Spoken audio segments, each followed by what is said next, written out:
പിതാവിൻ്റെയും പുത്രൻ്റെയും പരിശുദ്ധാത്മാവിൻ്റെയും നാമത്തിൽ ആമേൻ. എൻ്റെ പ്രിയപ്പെട്ടവരെ, ഇന്ന് ഫെബ്രുവരി 27 വെള്ളിയാഴ്ച. അമ്മേ പരിശുദ്ധ അമ്മേ, അമ്മേ പരിശുദ്ധമേ, ദൈവമാതാവേ, കൃപാസനത്തിലൂടെ ഞങ്ങൾക്കും ഞങ്ങളുടെ ദേശത്തിനും അമ്മ മധ്യസ്ഥം തേടി തന്ന എല്ലാ അനുഗ്രഹങ്ങൾക്കും കൃപകൾക്കും ഞങ്ങളിപ്പോൾ ഹൃദയം നിറഞ്ഞ നന്ദി പറയുന്നു. അമ്മേ പരിശുദ്ധമേ, ദൈവമാതാവേ, 2004 ഡിസംബർ 7 ഉച്ചകഴിഞ്ഞ് 2:30 കൃപാസനത്തിൽ സംഭവിച്ച അമ്മയുടെ പ്രത്യക്ഷപ്പെടലിനെ കുറിച്ച് തിരുസഭയ്ക്ക് സമർപ്പിച്ചിരിക്കുന്ന പഠനരേഖകളുടെ മേൽ സഭാത്മകമായ പഠനം ആരംഭിക്കുവാൻ ഞങ്ങൾ പ്രാർത്ഥിക്കുന്നു. അമ്മേ പരിശുദ്ധമേ, ഭൂസ്വർലോകങ്ങളുടെ രാജ്ഞിയായ അങ്ങേയ്ക്ക് ഭൗമസംരക്ഷണത്തിനായി പ്രപഞ്ചപ്രകൃതിയെ തന്നെ തിരുസഭ പ്രതിഷ്ഠിക്കുവാൻ ഈ പ്രത്യക്ഷീകരണം വഴി ഇടയാക്കണമേ. പരിശുദ്ധമേ, ജപമാല മാതാവേ, സകല കൃപാസനം പ്രാർത്ഥനയോടും ചേർത്ത് ഞങ്ങളിപ്പോൾ പ്രാർത്ഥിക്കുന്ന ഈ കുടുംബത്തിന്റെ പ്രത്യേക നിയോഗം പറ മക്കളെ.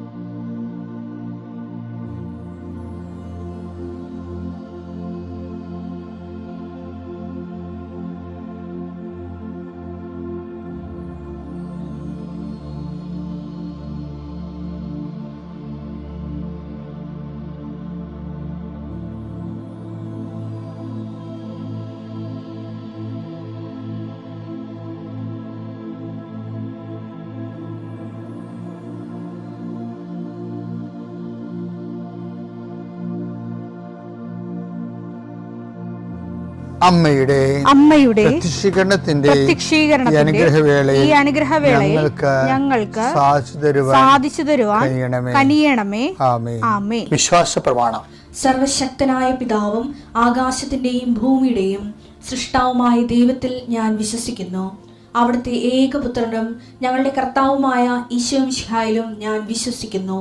ഈ പുത്രൻ പരിശുദ്ധാത്മാവിനാൽ ഗർഭസ്ഥനായി കന്യകാമറിയത്തിൽ നിന്ന് പിറന്ന് പൊന്തിയോസ് പീലാത്തോസിന്റെ കാലത്ത് പീഡകൾ സഹിച്ച് കുരിശിൽ തറയ്ക്കപ്പെട്ട് മരിച്ച് അടക്കപ്പെട്ട് പാതാളങ്ങളിൽ ഇറങ്ങി മരിച്ചവരുടെ ഇടയിൽ നിന്ന് 3-ാം നാൾ ഉയർത്ത് സ്വർഗത്തിലേക്ക് എഴുന്നള്ളി സർവശക്തിയുള്ള പിതാവായ ദൈവത്തിന്റെ വലതുഭാഗത്തിരിക്കുന്നു. അവിടെ നിന്ന് ജീവിക്കുന്നവരെയും മരിച്ചവരെയും വിധിക്കുവാൻ വരുമെന്നും ഞാൻ വിശ്വസിക്കുന്നു. പരിശുദ്ധാത്മാവിലും ഞാൻ വിശ്വസിക്കുന്നു. വിശുദ്ധ കത്തോലിക്കാ സഭയിലും പുണ്യവാന്മാരുടെ ഐക്യത്തിലും പാപങ്ങളുടെ മോചനത്തിലും ശരീരത്തിന്റെ ഉയർപ്പിലും നിത്യമായ ജീവിതത്തിലും ഞാൻ വിശ്വസിക്കുന്നു. ആമേൻ. സ്വർഗ്ഗസ്ഥനായ ഞങ്ങളുടെ പിതാവേ, അങ്ങയുടെ നാമം പൂജിതമാകണമേ. അങ്ങയുടെ രാജ്യം വരണമേ. അങ്ങയുടെ തിരുമനസ് സ്വർഗത്തിലെ പോലെ ഭൂമിയിലും ആകണമേ. അന്നു വേണ്ടുന്ന ആഹാരം ഇന്ന് ഞങ്ങൾക്ക് തരണമേ. ഞങ്ങളോട് തെറ്റ് ചെയ്യുന്നവരോട് ഞങ്ങൾ ക്ഷമിക്കുന്നത് പോലെ ഞങ്ങളുടെ തെറ്റുകൾ ഞങ്ങളോടും ക്ഷമിക്കണമേ. ഞങ്ങളെ പ്രലോഭനത്തിൽ ഉൾപ്പെടുത്തരുതേ, തിന്മയിൽ ഞങ്ങൾ രക്ഷിക്കണമേ. ആമേൻ. നന്മ നിറഞ്ഞ മറിയമേ, സ്വസ്തി. കർത്താവ് അങ്ങയുടെ കൂടെ സ്ത്രീകളിൽ അങ്ങ് അനുഗ്രഹിക്കപ്പെട്ടവളാകുന്നു. അങ്ങയുടെ ഉദരത്തിൻ ഫലമായി ഈശോ അനുഗ്രഹിക്കപ്പെട്ടവനാകുന്നു. പരിശുദ്ധ മറിയമേ, തമ്പുരാന്റെ അമ്മേ, പാപികളായ ഞങ്ങൾക്ക് വേണ്ടി ഇപ്പോഴും ഞങ്ങളുടെ മരണസമയത്തും തമ്പുരാനോട് അപേക്ഷിക്കണമേ. ആമേൻ. കർത്താവേ, നിന്റെ ഉന്നതമായ നാമത്തിന് സ്തോത്രം ചെയ്യുന്നു. കർത്താവേ, നിന്റെ വിശുദ്ധ പൗരോഹിത്യത്തെ മഹത്വപ്പെടുത്തണമേ. കർത്താവേ, സഭയിലുള്ള സാന്നിധ്യം പ്രകടമാക്കണമേ. 40 വർഷം ഞാൻ അർപ്പിച്ച കൃപാനയുടെ യോഗ്യതയാണ്. കൃപാസ്ഥാനത്താറെ ജീവനോടെ പ്രത്യക്ഷപ്പെട്ട പരിശുദ്ധ അമ്മയുടെ മാധ്യസ്ഥത്തിൽ ഈ പ്രാർത്ഥന പ്രതീക്ഷിച്ചുകൊണ്ട് ലോകം മുഴുവനും വിവിധ സ്ഥലങ്ങളിൽ ജാഗ്രതയോടെ ഇരിക്കുന്ന ഓരോ മകൻ്റെ മേലും മകളുടെ മേലും കർത്താവേ, നിന്റെ തിരുമുറിവാർന്ന വലതുകരം ആണിപ്പെടുന്ന അത്ഭുതകരം വെക്കണമെന്ന് പ്രാർത്ഥിക്കുന്നു. കർത്താവ് യാത്ര ചെയ്യുന്ന മക്കൾ, കർത്താവ് ഇൻ്റർവ്യൂ ഉള്ള മക്കൾ, കർത്താവ് പരീക്ഷ എഴുതുന്ന മക്കൾ, അനേകം മക്കൾ ആശീർവാദം വാങ്ങിച്ച് പോയിട്ടുണ്ട് പരീക്ഷ എഴുതാൻ വേണ്ടി. അവരെല്ലാം കർത്താവെ ആശീർവദിക്കണം.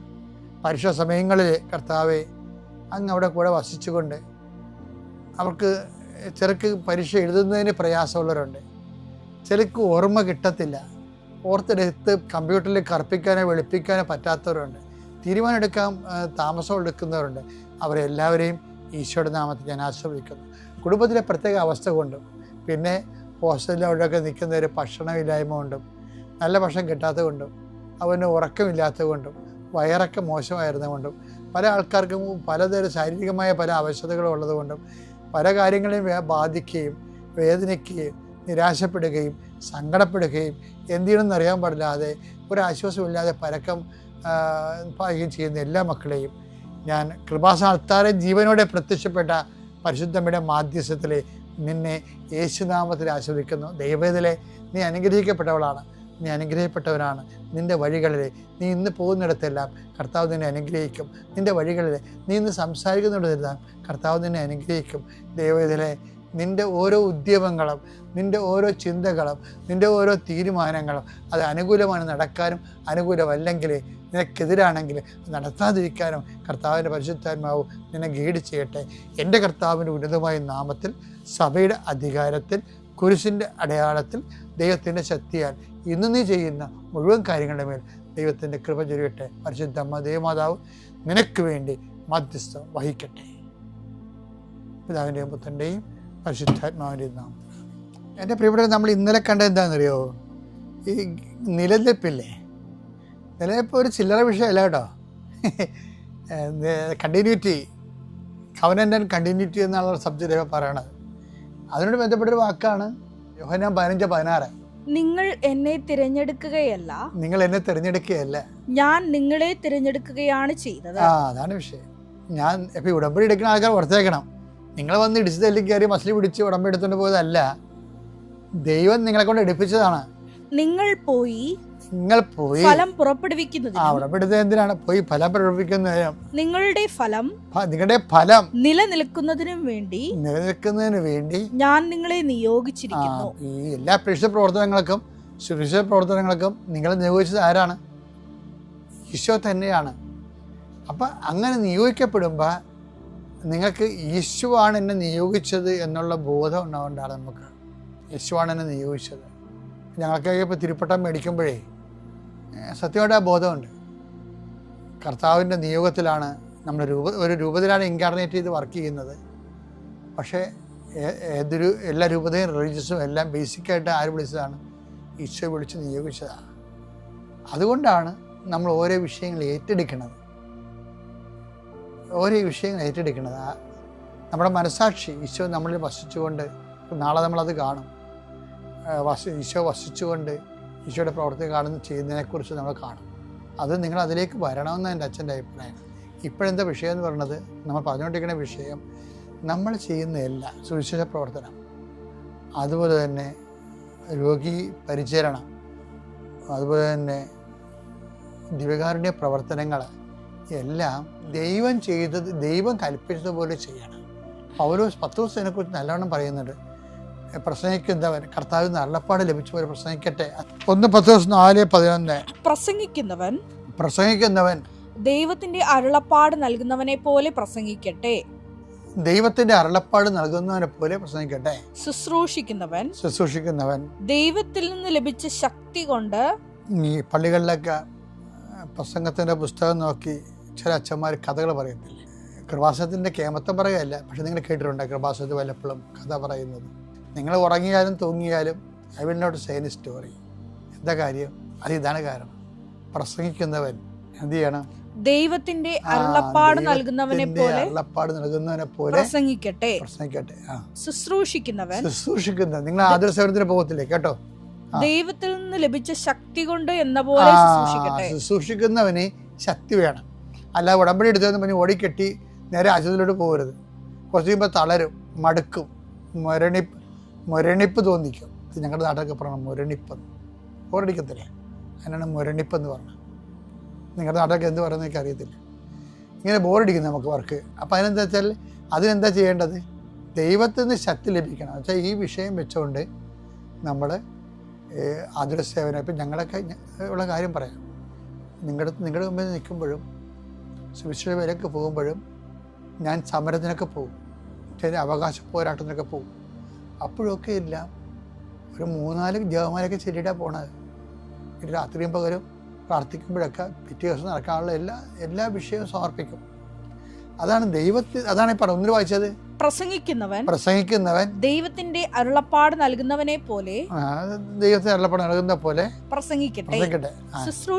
ശുശ്രൂഷിക്കുന്നവൻ ദൈവത്തിൽ നിന്ന് ലഭിച്ച ശക്തി കൊണ്ട് എന്ന പോലെ ശുശ്രൂഷിക്കട്ടെ. അതാണ്. ഇപ്പൊ നിങ്ങൾ പൊതിച്ചോറ് കൊടുക്കാനൊക്കെ നിങ്ങൾ പോകത്തില്ലേ?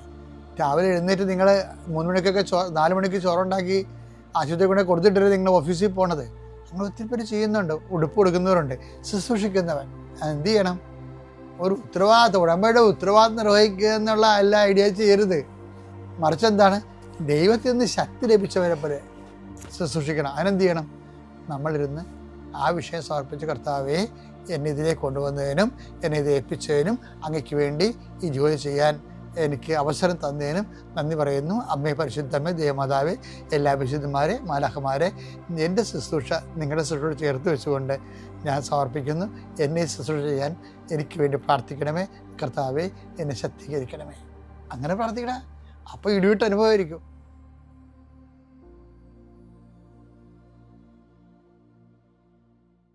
അത്യപൂർവ ദൈവാനുഭവങ്ങൾ ഇനി നിങ്ങൾക്കും സ്വന്തം. ഈ യൂട്യൂബ് ചാനൽ ഇതുവരെ സബ്സ്ക്രൈബ് ചെയ്തിട്ടില്ലെങ്കിൽ ഇപ്പോൾ തന്നെ സബ്സ്ക്രൈബ് ചെയ്യുക. ഈ വീഡിയോ ഇപ്പോൾ തന്നെ നിങ്ങളുടെ സുഹൃത്തുക്കൾക്ക് ഷെയർ ചെയ്തുകൊണ്ട് കർത്താവിൻ്റെ പ്രേക്ഷിതരാകുക.